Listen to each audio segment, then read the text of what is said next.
And now, Gimmick Infringement. Welcome, everybody, to the Gimmick Infringement Podcast. I am Brad Winchester, and with me, as always, is my tag team partner, Tyler McDowell-Blanken. Tyler, it is Sunday. So much stuff has happened in pro wrestling this week. We got a big event coming next weekend, another late recording. You can kind of tell by the sun shining through on me right now in my very dark office / studio. Thank you, 19 Media Group. How you doing today? I'm feeling grateful, Brad. It's another big episode of Gimmick Infringement. As you teased here, we have AEW Revolution predictions that we'll get into. There's been a lot of building toward WrestleMania. So, of course, we're going to talk WWE. Yeah. A Rose is back. I can confirm the season 22 cast of The Bachelorette was released. We got picks, Brad. We got bios. I have awards I'm going to hand out. Wow. Guaranteed I am going to pop you. Like, this is... Like, I know, you know how when you're crafting a lesson, you're like, I know this is going to be effective. Like, I know I'm going to have the crowd or I'm going to have the students in the palm of my hands. I got you covered when it comes to that segment later on. I think that's going to be one of our headliners, one of our closing segments on this episode. But I'm incredibly excited to see you. I know you have been grinding with the capital G, capital R-I-N, and the whole rest of the word. The Lightning Thief is this week at Marana High School. Yes, it is. How are you, my friend, and how are you feeling ahead of the big spring show? I feel really, I'm going to say great. I feel really, really good. There's some stuff to clean up and stuff to finish. I hate finishing this close to the show, but it's not like finish building anything. Everything is built. Like we're done.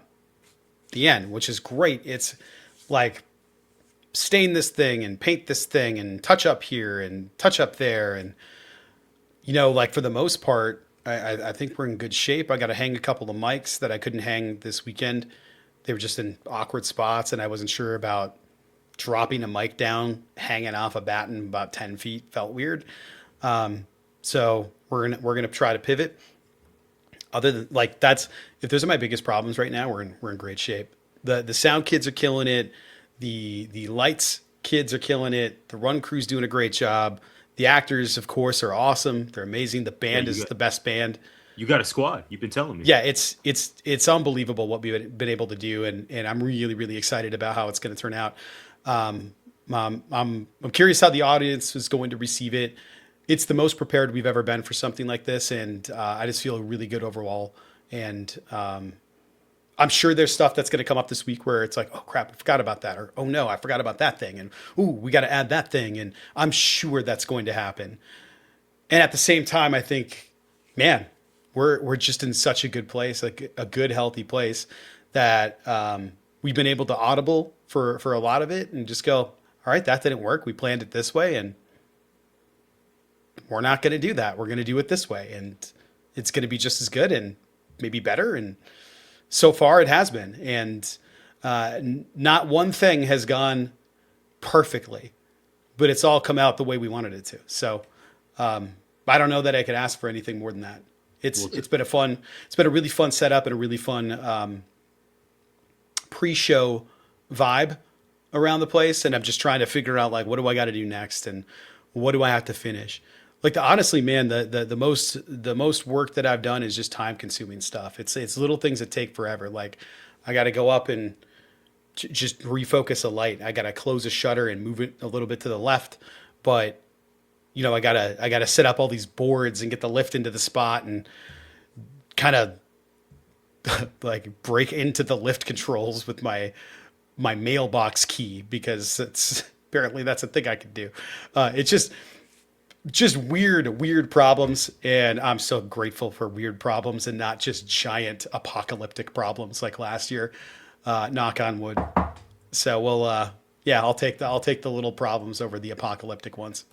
Amen. The wood has been knocked on. I'm so proud of you. I'm so proud of the kids. Remind us, opening night is Wednesday. Opening night is Thursday, Friday. Wednesday, Thursday, Friday, 6 p.m. Tickets at the door. I believe you can get them online as well. I want to say they're $15 for adults and $6, $5 for students. I can't remember off the top of my head. And all the money goes directly back to us. And boy, we spent money for this. So it's whenever you want to do a big production like this, it's it costs a lot, and $15 is no small amount of money. And I'm very aware of how expensive that is, and would love to lower that cost. But until we can figure out how to keep it just running on its own, steam, it's one of those things where we have to keep the cost kind of high to keep it running, and be able to afford a giant set and new lighting equipment and new opportunities for the kids to learn how to try new things. And we've been able to do that this year and then some. So it's 6:00 at the door. It's going to be an incredible show. It's already great, and I can't wait to see it after a couple of days of dress. And then we have our big opening night. I'm so stoked. Let's go. It's finally here. I can't believe this is the final GI before spring break. It's nuts. I mean, can we just talk about how surreal that is? We did it, man. We made it to mid-March. Somehow. There were times where I didn't know if we would make it to this point, but we did that. We sure did. I am so ready for spring break, though. I am so ready for spring break. In the words of Trick Williams, let's talk about it. I am as well. I can't. It's feet up, maybe an ice bath. I might have one of those tonight. Okay, the ice bath has continued on this podcast, so I think for the second week. My hands, man, I'm telling you, like, they just feel like two hands weight. I don't know how to describe them. My hands feel heavy. I'm okay with you putting your hands in the ice bath. I think I'm just projecting my own feelings onto you, which I shouldn't do although I don't want to put the whole body in there. Just okay, because I don't know how people do that. I get if you're on that Kevin Hart YouTube show and you're doing it for clicks, but are there sickos really just taking ice baths out here? It's probably great for your bloodstream, but it's cold. I don't. We're Arizonans. I've done that. I grew up in Michigan. We did crazy stuff for fun. See, you do have that. I didn't enjoy that either. The only time I enjoyed it was running into Lake Superior after a cross country run, and then getting out in 2 seconds because 55 degrees is too cold. I can't imagine just going in there with ice cubes around my nuts. I'm good.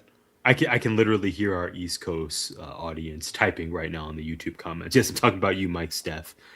Mike Steph is going to be out here in the Valley or in Tucson at some point. This has got to happen. We're working on it. Well, if you come in March, it's 90 already. It's not. It is dumb how hot it is outside.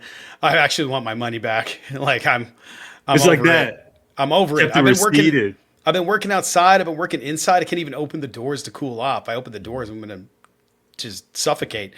Dude, I didn't tell you this. A pigeon got in the shop yesterday. Like I had a dove all up in there, just flew into the shop. Couldn't get it out. I think you did. This was yesterday. That sounds eerily familiar, unless someone else in my life told me about a pigeon entering their work. Must have, because I didn't tell anybody. Nope. Oh my gosh.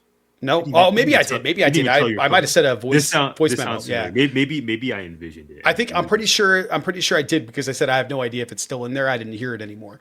Yes. I think I just forgot to comment on my voice memo back to. This is really BTS content for our audience. Well, yeah, it really is. I think really inside baseball. In my voice memo back to you, I omitted the pigeon talk. Yeah, it was crazy. I don't know how I did that. It's been silent in there. I left the door open for a couple of hours after the kids left, and I shut the shop door into the auditorium. I'm pretty sure I turned the light off upstairs. I'm pretty sure it just found its way out. But it's that or it's dead upstairs. Something ate it. It just died. I don't know. For all I know, it's going to be in the middle of the show, and we're going to have a smell just emanating from the ceiling. I suppose some mysteries are just meant to stay mysteries. Brad, there is a big show, obviously the Lightning Thief, this week at Marana High School. Hope everyone is able to come through. We have another big show, this time in the world of wrestling, next month. Just a matter of weeks, mere weeks, if you will, away. And of course, I'm referring to WWE's annual spectacular of WrestleMania. I want to ask you my WWE question. This is very much in the spirit of International Women's Day. Shout out to all of the women in our lives, family, friends, 19 Media Group. We are just, I think I can confidently speak for both of us here, Brad. Our lives are so enriched by the women that we are blessed to know and that somehow have the patience to put up with us. And I'm just so grateful for all of them in my life.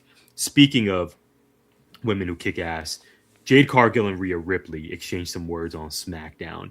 Cliff Notes version. Jade says she's stronger and built different. Rhea said Jade is all show. not the fighter that the Eradicator herself is. Here's my question for you.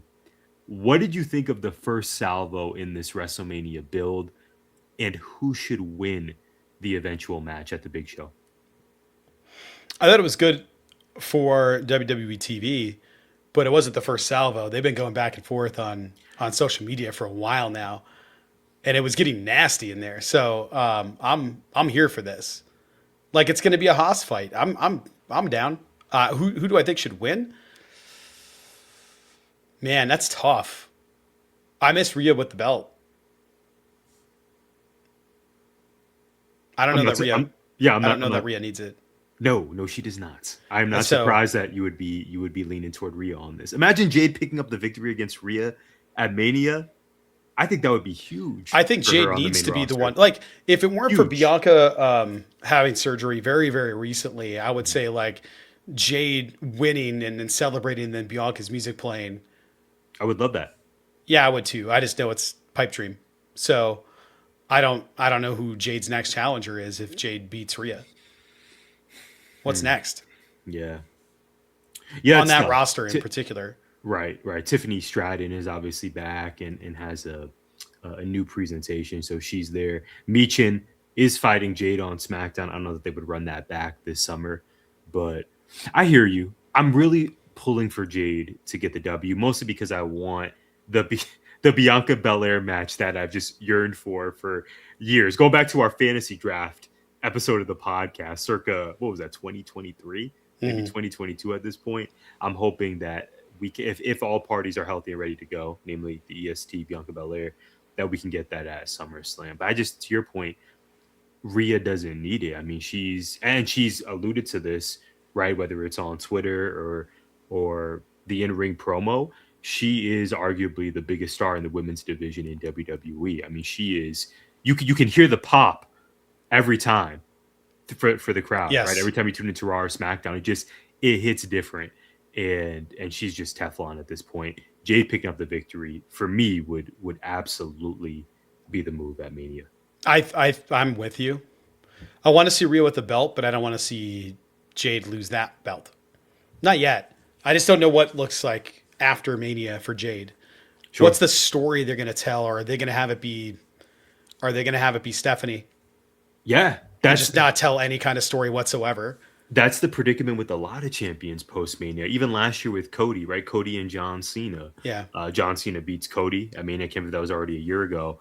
And then the summer, we had Cena versus R-Truth. Mm-hmm. We had, was Cena versus Punk? I think that was maybe later. Mm-hmm. No, I think it was in the summer. I think that was in Riyadh, though. So maybe in hindsight, that wasn't terrible in terms of the challengers he had. But point being, Brad, like you said, Steph. We don't have a Steph Watch segment, but rest assured, for our audio listeners, I am, in fact, wearing the T-shirt. Stephanie Vaquer is with us, even when you think she is not. Yeah, her title reign is for sure coming to an end in a few weeks at Mania. Liv is absolutely beating her.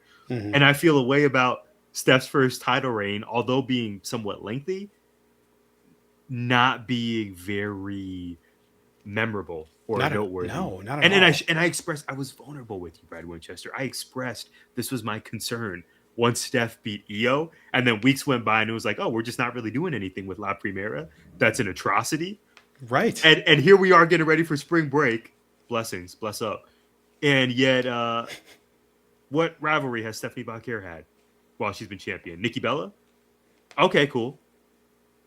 She's fought the Judgment Day on and off, but that's on and off and on and off and on and off. And she's been champ since September when we started the school year. Yeah. When we didn't memorize kids' names, and here we are already, and this has been it. I'm not happy about that. I want more for Jade. I want better. Just like I wanted more for Steph, and all I can do right now is just rock the T-shirts and make me feel better. Yeah, and that's just it. It's like we're finally building toward Mania. I just worry it's going to do that. And then what is after Stephanie, drops the title inevitably at Mania? What's next for her? Hopefully, she leaves in heels for a while and just take some time to get her body right because she's been battling injuries for a while. And absence makes the heart grow fonder. She comes back around SummerSlam. Oh man, her let's say. Yeah, that would be fantastic. Yes. She's been grinding. Brad Winchester's been grinding. Stephanie Vaquer has been grinding. My goodness, I love that call by you. Okay, we know what else has been grinding. My gears. I'm so done with this Cody Drew feud. Been done with it for a very, very long time. And Tyler, my question isn't even really a question. I just want to know how you're doing after Cody took back the belt. Yeah, it sucks. I've reached the. I'll blame is not the right verb to use. I will credit. How about that? I will credit this moment with me being friends with you for as long as we have been here. I already prepared for what was going to happen. So if I already know what's going to happen days in advance, there's no reason for me to get in my feelings about it when it actually occurs. So I think you and I even talked about it last week on the pod. Yeah, we did. We did. It was obvious Cody was beating Drew McIntyre to set up Cody versus Randy, which is a very appealing match for Mania. I'm not mad at pivoting so that Cody versus Randy can be one of the featured matches, can be the night one main event. I get the business sense behind that. But Drew McIntyre, I continue to be such a fan of his and his work that him getting the rub of beating Cody weeks ago on SmackDown to become champ, then just to take it off him a few weeks later. If I were Drew McIntyre, I would hope I'm highly compensated and well respected in the locker room amongst my peers. So maybe ultimately that's what matters most.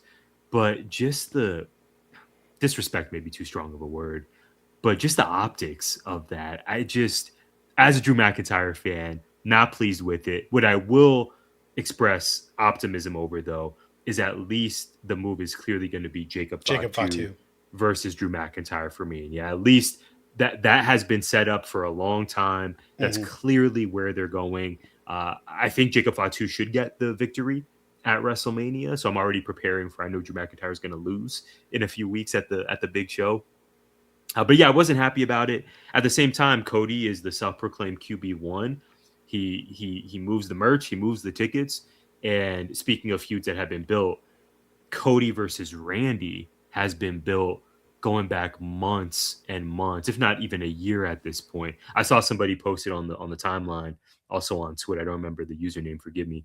I don't remember who exactly posted it, but there was different screenshots of moments from Raw and SmackDown of Cody and Randy being together and Randy kind of looking at the title belt. And they've really planted these seeds, WWE Creative, that is, pronouns, pal.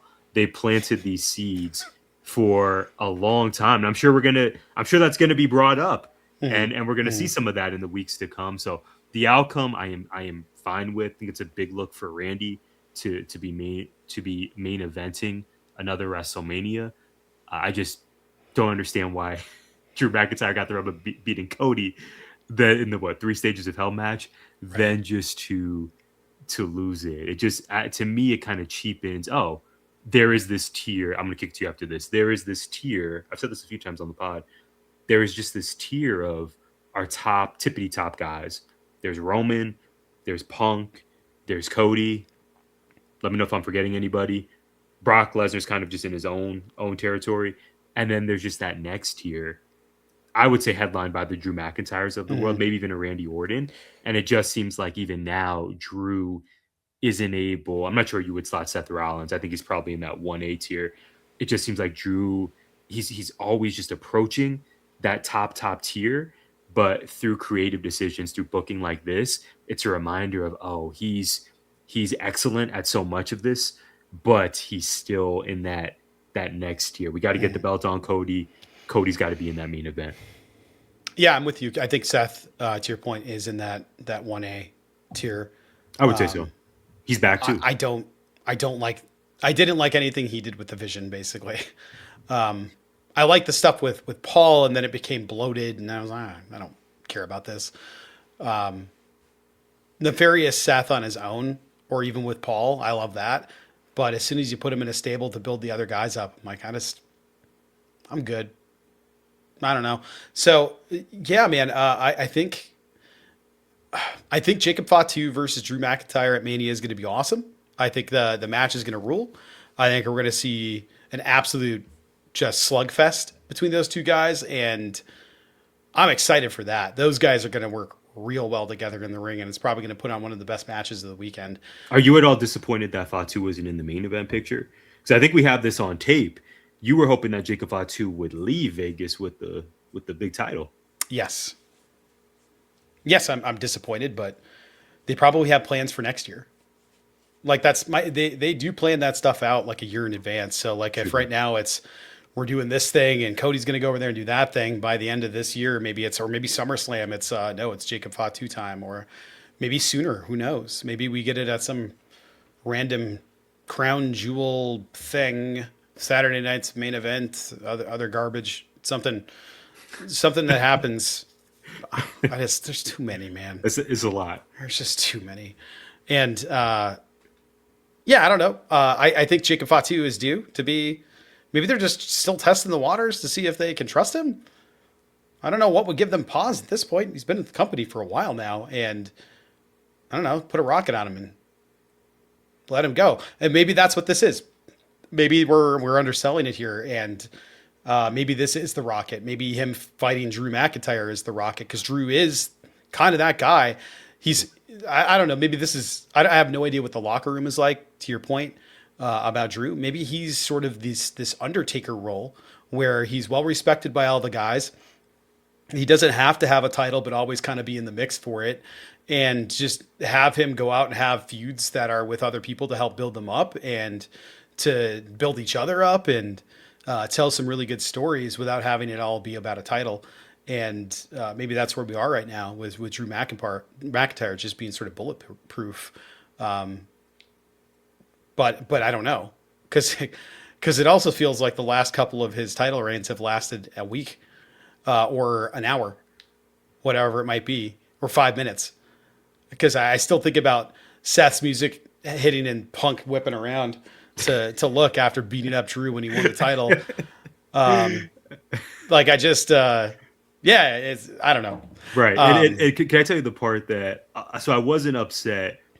I wasn't in my feelings about Drew losing, because I knew it was going to happen. But what I was upset about was, I was conflicted. How about this?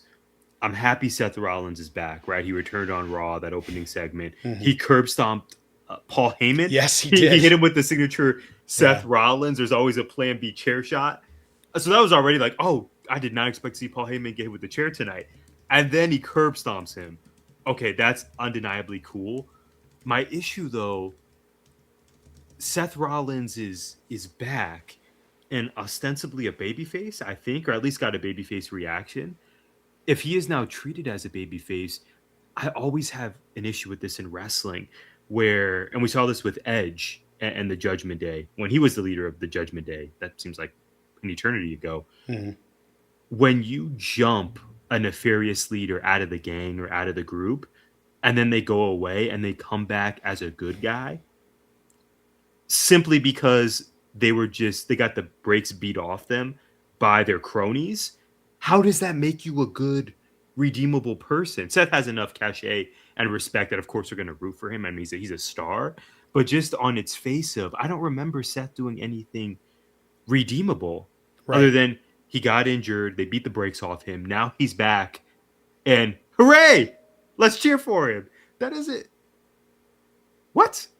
That doesn't make any sense. Well, it does make sense, because nobody can stop him, because everybody in the Vision's had surgery. I hope is the Vision like an insurance plan? I'm just wondering. It's rough. It has been so snake bitten, and it's crazy. If the outcome is Seth Rollins versus Logan Paul 2 at Mania, I would have to believe that's going to be a stipulation match of some sort. Not that I've ever been on the Logan Paul bandwagon. You know this about me.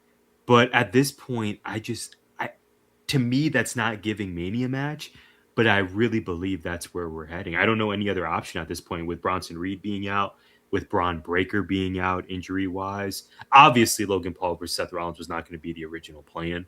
Easy for me to say, but I'm talking as if I'm in WWE creative. I'm not on the payroll. But if this is the pivot, I don't know if they're maybe going to do an Inferno match or a ladder match or what they're going to do. I just want all parties to be safe. Yeah. But to me, we know this every year, Brad, when WrestleMania comes around, plans change. There are injuries that happen, unfortunately. I wonder if they'll pivot even more from this, or maybe fans will be here for Logan Paul, Seth Rollins too. I mean, Logan Paul has to have a prominent match. And to your point about Drew and Jacob Fatu's case, if you get a match with Drew McIntyre one-on-one at Mania, that's a big look. For Logan Paul, even though we've seen this before, I would imagine he would be thrilled at the possibility of fighting Seth. And obviously WWE is investing in Logan Paul as someone who will likely be dare I say, a world champion for them at some point, sooner rather than later. Logan Paul did bring up that the ropes are really slick, and the in part of the ring is incredibly slippery since they started putting logos in the middle of it. And he said that he was I saw this clip from his podcast, that he was the first one, or we were Prime Energy or Prime Beverage or whatever that stuff is, was the first one to put the logo in the center of the ring. And they said they had it specially printed because they were like, yeah, it was fine because they used different kind of paint and it wasn't as slippery. And then they started doing it with other logos and used a different process. And now it's really slick. So LA Knight, he was defending LA Knight from slipping. It's like, it wasn't his fault. Those were incredibly slippery ropes. They were sweaty. It's not like he did anything wrong. It's just, they're really, really slippery. And he was talking about the ring being slippery. And all I can think of is, you know, like the unintended injuries that might happen because of advertising, which I think would be crazy. But you know, you just never know where it's going to happen. I know Bronson Reed was sort of in a weird spot just on a landing, and then Braun Breaker doing practically nothing, just flipping over the announce table, not an insane spear, not a moonsault, not a Frankensteiner, just flipping a table. Hernia Jones. It makes me think of Adam Cole in AEW. Oh, popping down off of the steps and just breaking his ankle. The infamous, right. I've done more death-defying stunts just on the day-to-day on campus. You know, trying to get that poster board that's on top of the. Yeah, every time I pop down from the stage edge and I land on the floor, it's like, I do. Yeah, I feel like Evil Knievel out here at Sunnyslope High School. For Adam Cole to have the history of injuries that he's had, so unfortunate, I should say. Yeah, Brad, to your point, it's a tough industry, man, and like you said, it's just very fascinating to think about all of these insanely athletic, death-defying moves, dare I say, that the men and women of this industry pull off, and they make it look seamless week in and week out. And then you just have sort of the monotony of, you know, moving a piece of a table off or jumping from the stage to the floor, and that ends up causing a severe injury and sadly affects, you know, prominent plans that you were going to be included in for the biggest show of the year. Hopefully everybody we mentioned comes back healthy and stronger than ever. Yeah, I sure hope so, because they're all great talent. And you just, I don't know, I feel like in a lot of those spots, I wonder where they come from. I don't know who pitches them. I know oftentimes the talent's the ones that are like, yeah, I want to do this thing. I want to try this thing. Sometimes it's in the script. And sometimes you feel the pressure of saying, yes, Tyler. And that's what we're going to talk about right now. It's time to get into it. Play the music for what happened here.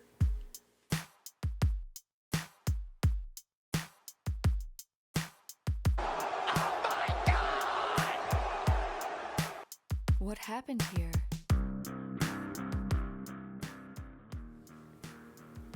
Okay, Tyler, I'm so exhausted. I'm turning into some Chicago stranger. It's like, yeah, I've been working really hard on the set over at Marina High School over there. I don't know why what is happening. I am dead. My hands hurt. My legs hurt. I keep finding bloody spots. Like I poked a hole. You know what the worst cut I got today was? Or yesterday? Just a little guy on my hand. Can't really see it. Tinfoil. You ever had a tinfoil cut? You ever slice yourself with tinfoil? Not the tin. Sure have. Oh, it was not great because it was this super heavy duty Pitmaster tinfoil. Like it's twice as thick as the heavy duty stuff. And it wasn't the Dollar Tree variety. Oh no. This was some Reynolds Uber tinfoil. It was for making puppets. It had to hold up a little harder than our normal tinfoil. And I just needed a piece to cover some paint because the kid left it out. No cover Jones. And I needed something to cover it up so that it didn't dry out in case I needed more. And nice little cut there. And I got another cut. I keep looking at it on my pinky. It's kind of swollen. I have absolutely no idea what it's from, but I don't know where it came from. And it's just sort of like this morning I saw that cut and then I noticed the splinter because my thumb was bothering me. I think it might still be in there. I can't tell. I'm all tore up. I'm not sleeping right. I'm not eating like a person should. I am definitely dehydrated. I feel like death warmed over. I am behind and feel the pressure of time and responsibility. And I got to start saying no. I just got to start saying no. I learned early on in my education career to start saying no. It was about year 1. And I said yes. They were like, hey, we need you for this committee. It's called the PBIS committee. It's Positive Behavior Intervention and Supports. That sounds great. Does it come with a stipend? Even better. I will be there. 6 a.m. Jones. And actually at the time it did not come with a stipend. And I was like, yeah, I'll show up. I'll be there. We'll meet at 6 a.m. because that's what we were doing. We had morning meetings. Tyler, this is when the bell schedule started at 7:15. So we had to be there at, there were crows outside looking at me like, why are you up? Why are you up, human? And it was insane. It was insane. And I realized, what am I doing? Why am I here? This is a different time. The end of clearly. This is well before I knew you. This is the year after that, Tyler, that was riffing. We had a reduction in force. It was a different time in education. We were like, there are too many teachers. Some of them got to go. That's not a problem anymore. We have the opposite problem. And at the time I was like, I need to make myself valuable so that I'm unletgoable.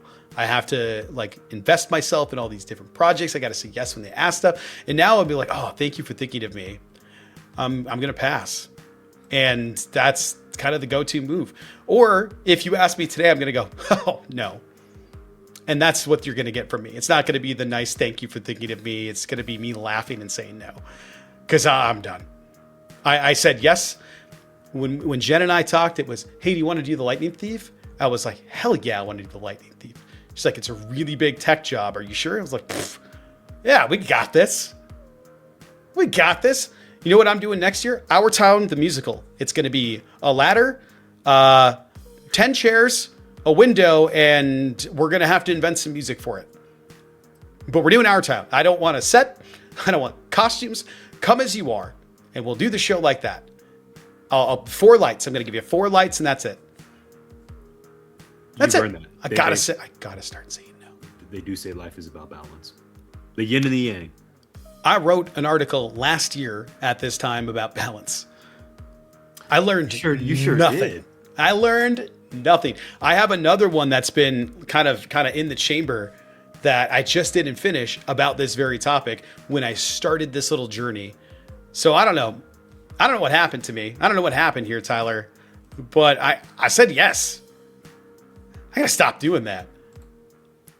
I have a strong feeling this is going to resonate with our audience, especially the point that you brought up early in your career, pre-gimmick infringement, obviously. Before I knew you, you said you were trying to prove yourself as a newbie at the job, at the office, on campus. You were trying to become not just undeniable, but they have to keep you because you bring so much value. I think a lot of us do that in our respective fields. Is how can I stand out? How can I have forward, or should I say an upward career trajectory? And I'm proud of you for that on one hand. And also, I don't know how you pulled off 6 a.m. meetings. I thought when we met as a department at 7:15 a.m. on Fridays, that was low-key diabolical, but I love you, Mary Romero. I don't know how you did 6 a.m. with the crows. That's a special kind of grit that I hope to, I don't know if I want to have that level of grit one day, but that I could be able to not just be at a place at 6 a.m., but be there, showered, deodorant, and ready to contribute thoughts, like cognitively be with it. This is why you're the special man you are, my friend. The crows were a shoot.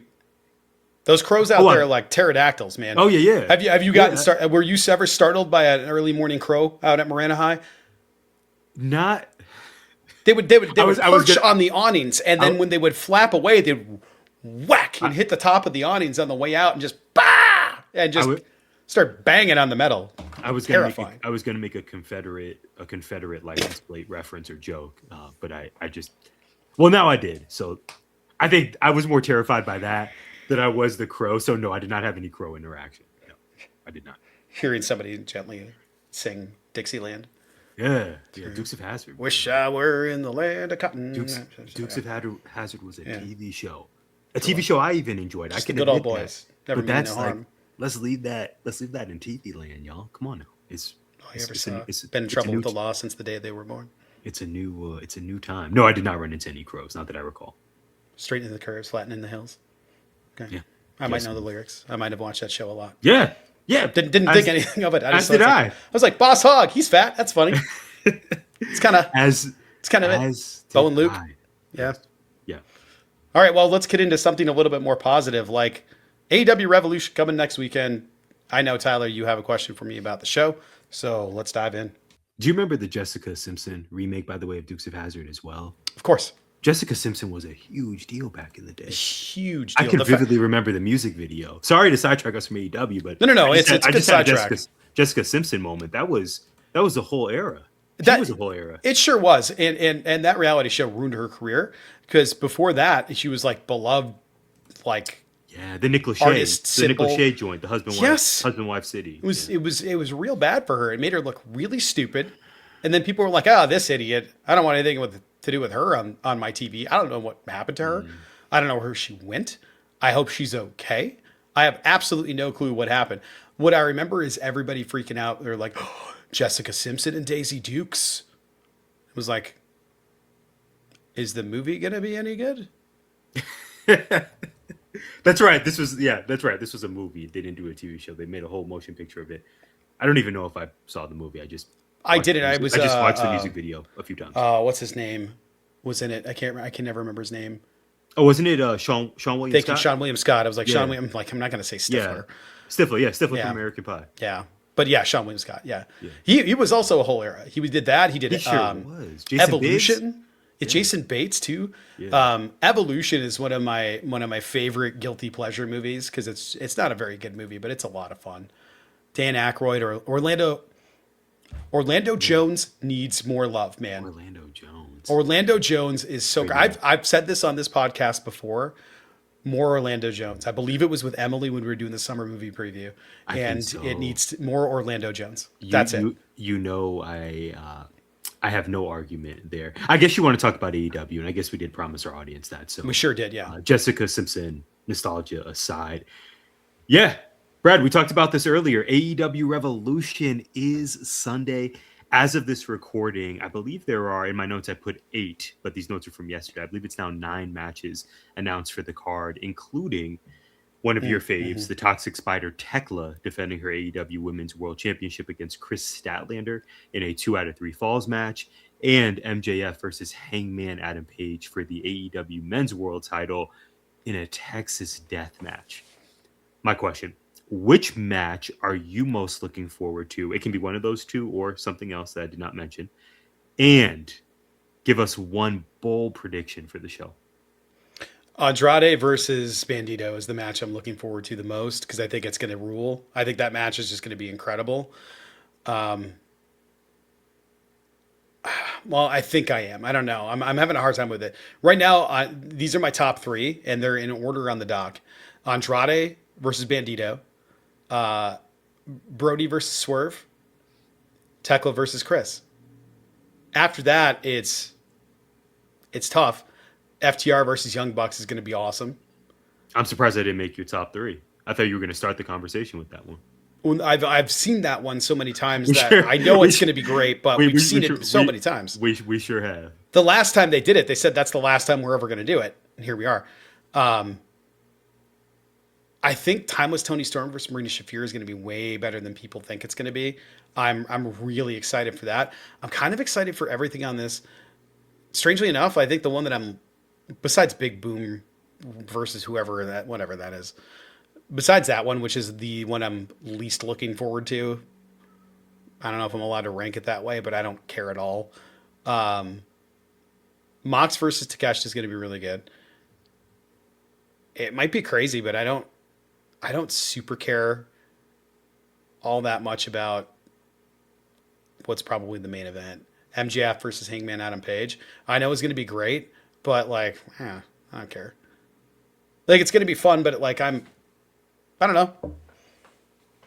I don't know. Wow. I'm cool. They're telling this story, but like I wish it would have been somebody else in that spot with MJF to build them up, and putting Hangman in there just felt kind of lazy. I don't know. I don't know how to describe it, but I'm just not a big fan of it. I would love to see MJF fighting Takeshita instead of Mox and Takeshita going in there, or Andrade, or anybody that he's been fighting. But it just seems like Tony Khan has sort of these four people in mind for the world title picture, and they just rotate through them constantly, and it's getting kind of tired. I need something else happening in there. I'd like to see a surprise victor that takes that title and really builds that person up. Like I would have been great for Brody to win that, even for a hot minute, and lose it back at Revolution. But it would be a really big deal for Brody. I don't have another plan for it, but I think I'm going to be honest with you. I think I'm most looking forward to a couple of them. I don't know how to separate them, but it's got to be Thekla versus Kris. It's already set up to be that match. Like that's the one that I think people will be talking about. I think it's going to steal the show. I think MJF and Hangman could steal the show if I hadn't seen Texas death matches before. If I hadn't seen MJF in a hardcore match or Hangman in a hardcore match. I've seen both of them in hardcore matches. I've seen both of them fighting each other in matches like this. This is not like new ground. We're not breaking new territory here. So I'm excited to see it because it'll be really entertaining. I'm sure they'll do some crazy stuff, but ultimately I'm like, rerun. Okay. Mm-hmm. So out of all of those, like the ones that I haven't seen before, I'm really excited for. This makes me think back to the conversation we just had earlier in the podcast about you have these top 5 people in the division, and then you have this next crop of talent. In terms of bold predictions, I'm predicting. I'm predicting. Well, you're good. I'm predicting Brody King is going to beat Swerve Strickland. This is in Brody's backyard in LA. It's in his home state, and I'm so glad you mentioned this, Brad. That top tier in the AEW men's division, MJF, Hangman Page, Swerve is definitely in that conversation now. And when he comes back, Will Ospreay, by the way, bold prediction, does Will Ospreay show up at this show? We've been getting these awesome vignettes. I would love to hear his music play by the end of Revolution. That's something that I didn't even think about to this very moment, and now I need it to happen. I'm going to be very sad if it doesn't. Yes. We hope he's healthy, speaking of talent that are coming back from injuries. But for Brody, if Brody King gets the win against Swerve, I think Swerve will be just fine. I mean, the man just beat and committed homicide on Kenny Omega on live television. Right. He'll be just fine. If Brody picks up the pay-per-view win against Swerve, I think that would be incredible. I think that would do wonders for not just necessarily how we rank him, but just how we view him as a talent in AEW. He obviously had the title match against MJF in Australia. He lost that, unsurprisingly. But if he were to pick up a win against Swerve, I think that would continue to just put him on this upward trajectory over the last, say, 6 to 8 months, where he's just been on this great path of being built as a big deal in AEW. I mean, for a while, he was the heavy in House of Black, which was fun, but his stock has really grown since not only the tag team with Bandito, but how he's been positioned as a single star. I can't even think of a one-on-one match he's had at a pay-per-view before. An audience, feel free to correct me if I'm wrong. Let me know in the comments, but don't come for me like that. I'm trying to think a one-on-one singles match. Oh, that's redundant at a pay-per-view, but then B, having, I do that sometimes. Self-awareness though. Self-awareness though. But then also being the victor. I want to kick it back to you after I say this. You mentioned Bandito versus Andrade. Bandito was also in a fascinating situation, in my opinion. Mm-hmm. Andrade, he's also someone who's maybe breaking through that upper tier now that he's signed and he's with AEW, no questions asked. But Bandito, okay, ROH champion, arguably wrestler of the year, regardless of company in 2025. Right. What's the next move for him? I'm fascinated to see if this can be the start of him having a steady, he's probably upper mid-card run for the rest of 26. but he just really gained a lot of fanfare over the last year. So frankly, for both Brodito guys, the tag team, now that they're doing their own singles thing, I don't think they're going to join forces again for a while. I think both of them winning, but especially Brody, would be the right move and could really help propel them into, to your point, just mixing up that main world title scene. Mm-hmm. Somehow we're here again with MJF versus Hangman. I'm sure the match is going to be brutal and fantastic. For the rest of 26, though, like you said, Brad, I want to see some new faces get in that picture and actually hold the gold. I need Will Ospreay to be champ by All In, so I'm also keeping that in the back of my mind. But my goodness, Kyle Fletcher, this is no shade to the TNT Championship, but we've been knowing Kyle Fletcher can be TNT champ. That man is ready for the world title. Has been. This could easily be MJF versus Kyle Fletcher, and I would feel overjoyed. I mean, I'm giddy just thinking about it right now. We know how much I love I love KF on this podcast. He is someone who could easily enter that top tier level in AEW. I do not think he's right there now in terms of how he's positioned, but my goodness, there's no reason to wait to crown and elevate some of these people. He had the match versus Hangman. I want to say this is at All Out back in August. Mm-hmm. He was TNT champ. Hangman was world champ. Hangman beat him. But man, if we're not putting Kyle Fletcher in world title matches by the end of this calendar year, I don't know what we're doing. Be the alternative. That place in Connecticut, they elevate a lot of older guys, with big name ID. I like when AEW pivots and says, okay, we have our stars, but we're also building this next group of people who are going to be the face of this company, if not are already there. So I'm very passionate about this, Brad. It's my Kyle Fletcher agenda. Maybe we throw Kyle Fletcher. I think Kyle Fletcher's already slated for a trios match on this card. But anyway, those are my thoughts. I'm picking Brody King to beat Swerve Strickland. I'm going to say with my chest. That's my bold prediction. Very excited for Marina Shafir, by the way. This could be a big show for you. Thekla, if Thekla wins, if Marina Shafir wins, I think this is going to be a big look for Brad Winchester. I think Thekla versus Kris. We'll get to that in a second. My bold prediction here, I guess, besides Marina Shafir picking up the win, I think Tony's won at most of her pay-per-view events in a while. Absolutely. And I think Marina, a big look for Marina, especially in this stip. Yeah, in this stip.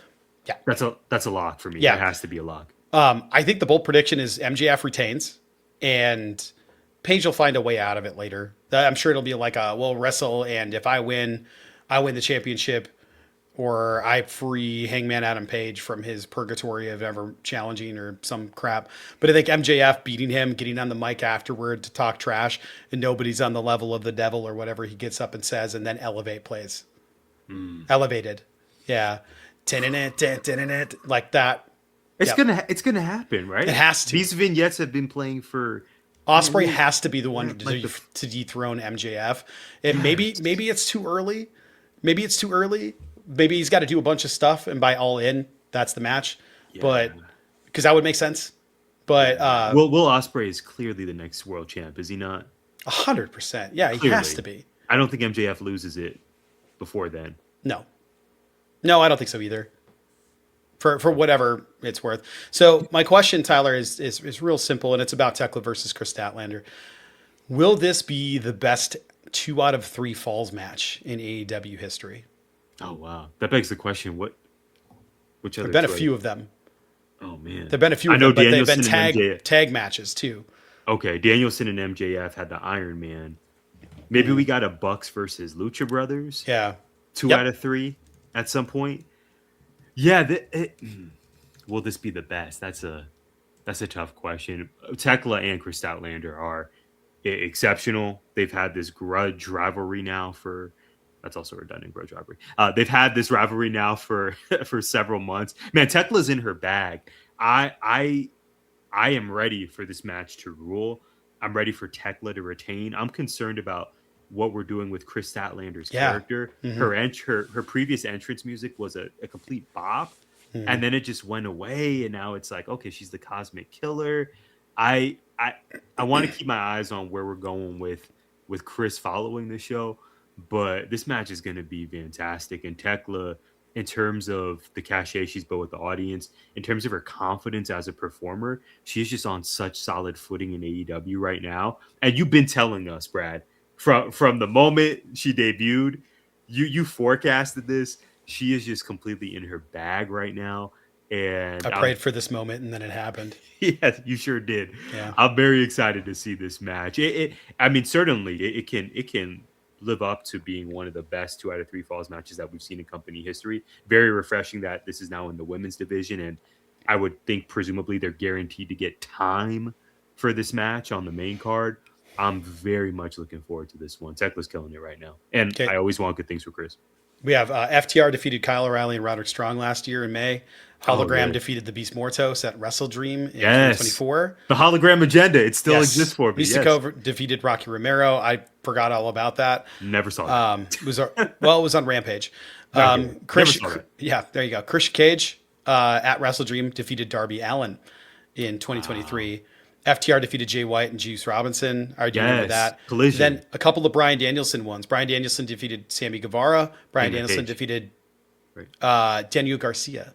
Oh. And then the only other one that was Big Swole defeated Diamante. No, Bryan Danielson and Hangman Page was a 30-minute draw. Kind of the same thing. Wow. It was a time limit draw. Wow. Or 60-minute? 30 minute. I think it was a 30. He had a couple 30. He had the one with Kenny. Right. Like he had the one with Hanger. You remember that from Arthur Ashe? Oh, man. That's still a top 5. That stare down? Ever. Just. Top 5. That was his first match there, too. Like, just unbelievable. Just the stare down. Just the stare down. The belt collector, Kenny Omega versus Bryan Danielson making his debut in AEW. Jesus. Like, bring me back to that time. Simpler times. Whew. Get excited thinking about it. So I think it has a real chance of being the best in history, even though I think some of the tag matches are some of the best tag matches in history there. I think in terms of singles matches that this might be the one that we point to go like, wow, do you remember that? Did you watch that live? That was crazy. I'm really hoping that because they're both so good. They're both so good. And when we talk about these AEW shows, so much of it to me depends on where it's slotted on the card, the positioning of it, especially with the match that presumably is going to go, let's say 16, 20 minutes, if not even longer. Where is it positioned? If it's in that proverbial death slot before the main event, I don't know that I love that, but let's say if it's the opener, if it's maybe the third match on the card or later, I would really hope that this match not only gets time, but is positioned well where the audience will still be up for it. And I mean, these two performers are gonna kill it, man. And Thekla, I hope this is gonna be one of the most memorable title reigns in AEW history, regardless of gender. I just think she's firing on all cylinders right now. Well, I hope too, and I hope this is one of the most memorable previews in our show history. Tyler, we have not played this music in a hot minute. I'm excited. I'm excited for you. I'm excited to hear what your thoughts are. Let's get into it. It's time for a rose from Tyler. And now, for a rose from GI's most eligible bachelor. So believe it or not, my partner, we are less than 2 weeks away from the season 22. That's right. There have been 22. There have been 22 of these things. The season 22 premiere of The Bachelorette. We have been covering the lead up to this new season. Even though it's been a minute, we had to dust off the music for a rose. Our fans, our audience, Brad, knows that we've been covering news regarding this season. The Bachelor, The Bachelorette, ABC have continued to look for ways to drum up interest in this product. There are, I swear, more dating shows now than ever before. I have so many people in my life telling me to get on the Love is Bland. Love is Bland, yeah. Spoken like a single guy. The Love is Blind band. Love is Blind. No. Love is Blind bandwagon on Netflix. There's HBO has a show. I mean, there's so much out there. And these dating shows are intriguing now, and they're building up a lot of loyal fans. And then we still have good old faithful, The Bachelor and The Bachelorette in its problematic glory. So, what did the production team lean into for this season? As you may recall, Brad, this season's lead is Taylor Frankie Paul, former star of The Real Lives of Mormon Wives, star of Mom Talk, TikTok group of moms, blogging about their lives and such. So less than 2 weeks away, and the cast has officially been announced. There are 22 men on this season, Brad. Regrettably, none are from Arizona. However, I have 4 awards that I want to dish out. And I've been waiting anxiously to share these with you and with the GI audience. First, it is gimmick infringement after all. The Wrestler Lookalike Award goes to Trenton. Trenton is a 35-year-old pro athlete from California. In his bio, it's also worth noting that he's listed as a 3-time Paralympian. So you go, Trenton. That's amazing. My parents almost named me Trenton for Trenton, New Jersey. He looks, to me, he looks just like Braun Breaker. Like if Braun Breaker had a thin cousin, it would be Trenton. Do you see the face? Yeah. Do you see what Braun Fixer? Yeah, absolutely. Braun Fixer's crazy. Yeah. Shout out Trenton. I have hopes for him. He kind of looks like if Braun Breaker had a baby with Steve Blackman. Okay. I think it's the hair and the goatee. Great reference. Yes. Yeah. Indeed. Yeah, it's a deep cut for if we have younger people listening or watching right now, they're gonna be like, that was Steve Blackman. Steve Blackman. Who was that? So Trenton, this is first of my 4 awards. Trenton gets the Wrestler Lookalike. Final 3 awards. And a little bit like Jim Rome.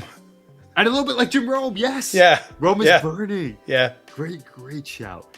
Okay, I had to look up this character's last name. I loved the 90s sitcom Martin with Martin Lawrence, Tisha Campbell, the whole crew. Just absolutely iconic. And the Black television pantheon. And in the television pantheon, I know who you're going to go with. I may surprise you here. I have the Tommy Strawn Award. Tommy, arguably my favorite character from Martin. I did love Pam. But Tommy, notorious, this is also for our younger audience, Tommy was Martin's friend. Notorious for saying he has a job, but nobody knowing what he actually does. And in fact, his friends debating whether he is employed or not. So this is the Tommy Strawn Award, meaning they have a listed occupation, but I am not buying it whatsoever. Sad to say, this award is going to Mike T, who is a 36-year-old, I think he's the senior of the group here, the 36-year-old brand protection manager from Jersey. I hate to do this to a Jersey homie, but what is a brand protection manager? I've never heard of such a thing. This is full Tommy Strawn.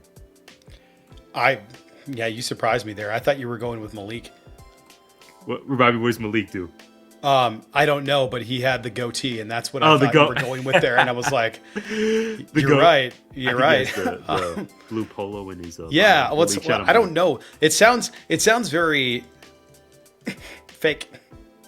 As I call it. Yeah, this is a thing every season. We're just gonna lean into it on GI here. Final 2 awards: the Freya Winchester Award. That's right, we love Freya here. Shout out Freya.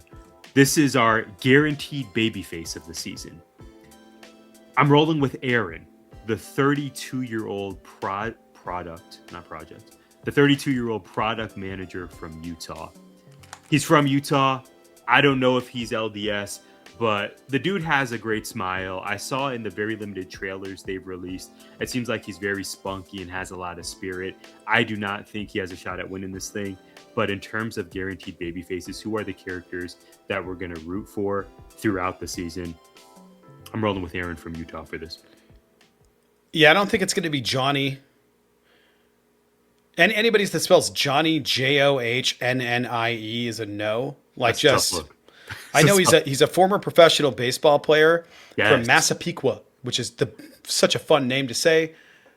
He's going back to Massapequa. He needs to go back to Massapequa. He's featured in the trailer as well. That's unfortunate for his name. He's given like funny friend vibes. I don't know that Taylor Frankie Paul is going to choose him to be the one.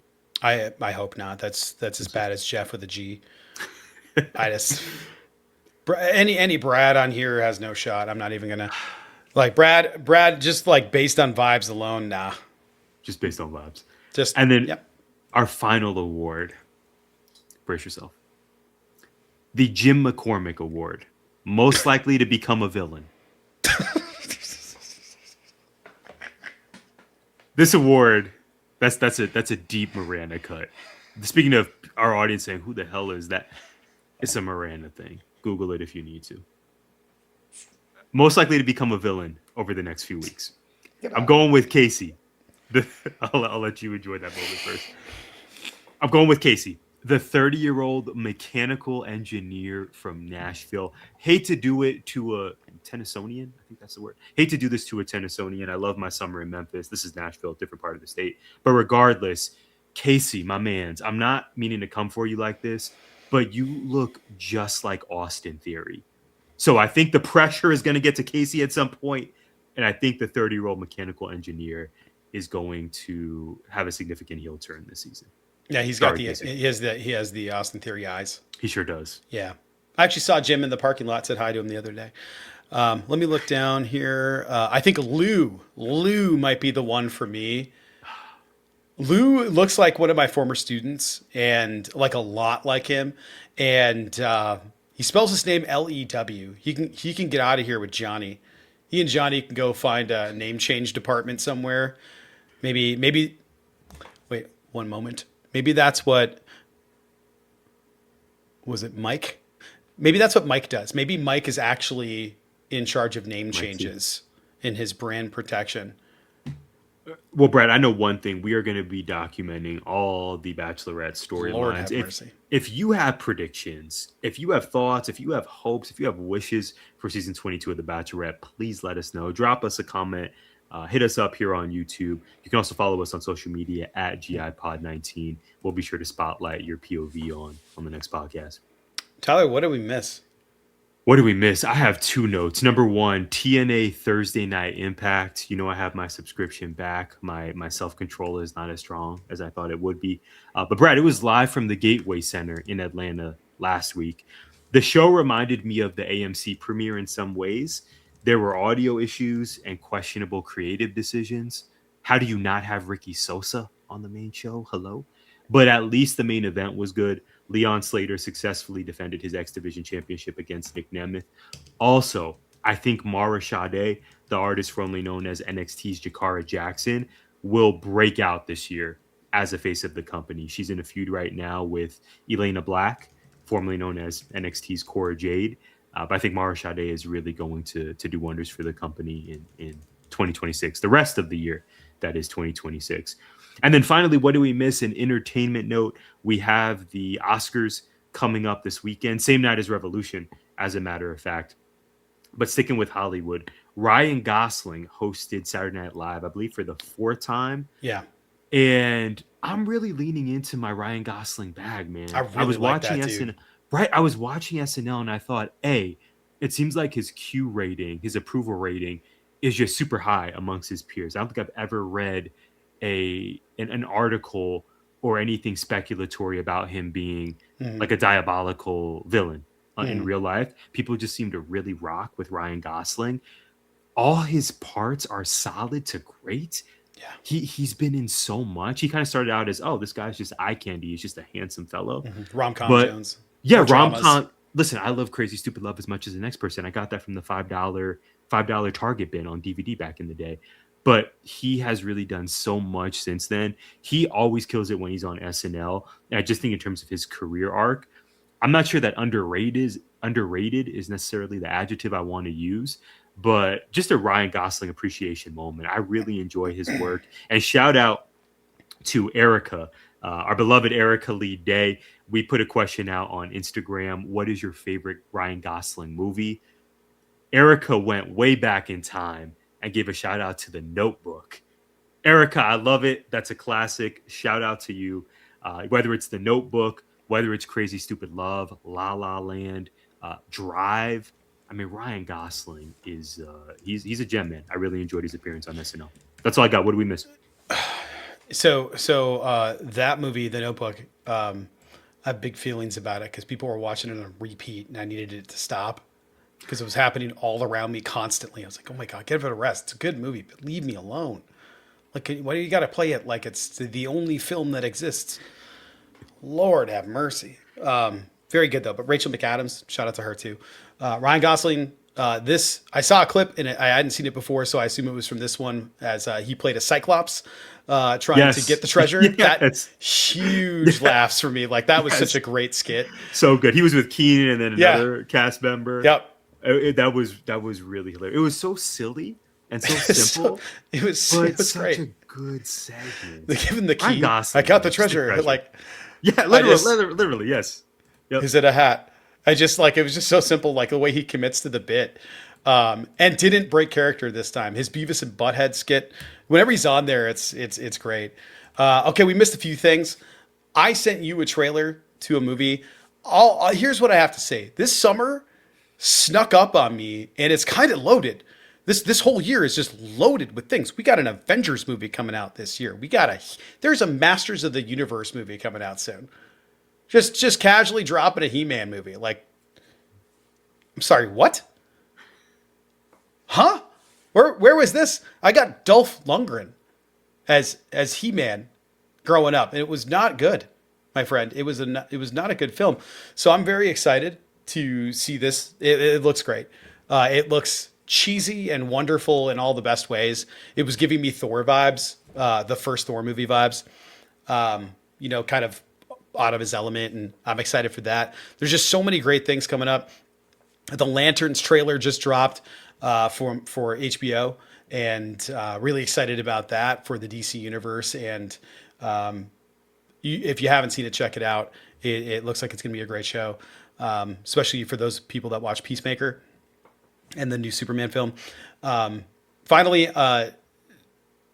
shout out to Penta, because I brought up Danhausen. Danhausen is going exactly as I hoped.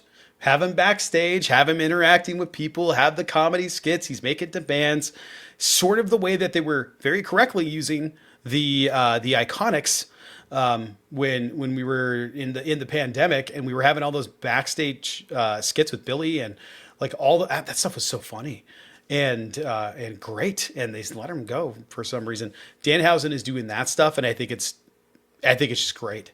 And it especially is great because the curse worked. So shout out to Penta for winning his first singles title in WWE. Well said. You also said audio issues and questionable creative decisions. And I thought, is it TNA or is it Tech Week at the Marana High Theater Company? It's exactly what was happening. Yeah. I believe I speak for my audience when I say I cannot wait to hear about the Lightning Thief. Marana High School Theater Company. Let's go. Brad, I'm optimistic about this week. This is it. We got 5 more days. Then we are on spring break. Next episode, we'll be talking about all of the headlines from AEW Revolution and so much more. We hope you enjoyed this episode. We thank you so much for tuning in, and we will see you next time. Gimmick Infringement is a part of 19 Media Group. You can listen to us on Apple, Spotify, iHeartRadio, or wherever you find podcasts. You can also find us on YouTube via the 19 Media Group channel. Please like, subscribe, comment, and share.